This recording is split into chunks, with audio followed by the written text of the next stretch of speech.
Khyber Pakhtunkhwa police نے پہلا خصوصی ڈرون یونٹ قائم کرنے کا فیصلہ کر لیا۔ ڈرون یونٹ میں خصوصی مار کرنے والے ڈرون سمیت کیمرہ ڈرون اور ڈرون جیمنگ سسٹم شامل ہیں۔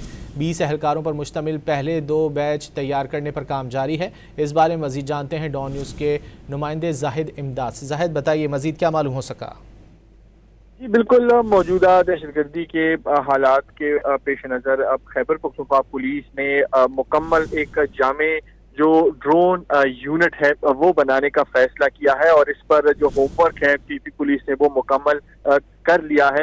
اس یونٹ میں خصوصی طور پر مار کرنے والے ڈرون جسے اسالٹ ڈرون کہیں گے، اور اس کے ساتھ ساتھ جو ڈرون جیمنگ، اینٹی ڈرون سمیت دیگر جو سرویلنس ڈرون ہے وہ اس یونٹ کا حصہ ہوں گے، اور اس کے ساتھ ساتھ جو اس کا جو پہلے ابتدائی 2 بیچز ہیں 20 اہلکاروں پر مشتمل، تو اس کو تیار کرنے کے حوالے سے بھی کام مکمل ہو چکا ہے۔ تاہم یہ یونٹ جو ہے نہ صرف ڈرون آپریشنز میں حصہ لیں گی، لیکن اس کے ساتھ ساتھ جو جتنی بھی ٹیکنالوجی ہوگی اس پر بھی ریسرچ کرے گی۔ مکمل ایک جامع یونٹ ہے جس کو بنانے کا فیصلہ کیا گیا ہے۔ اس کا سینٹر جو ہے وہ ابتدائی طور پر نوشہرہ ٹریننگ سینٹر میں قائم ہوگا، جس پر جو ہے مختلف جو آئی ٹی کے جو حوالے سے بھی یونٹ کو تربیت دی جائے گی۔ جی زاہد امداد، بہت شکریہ ان تفصیلات کے لیے۔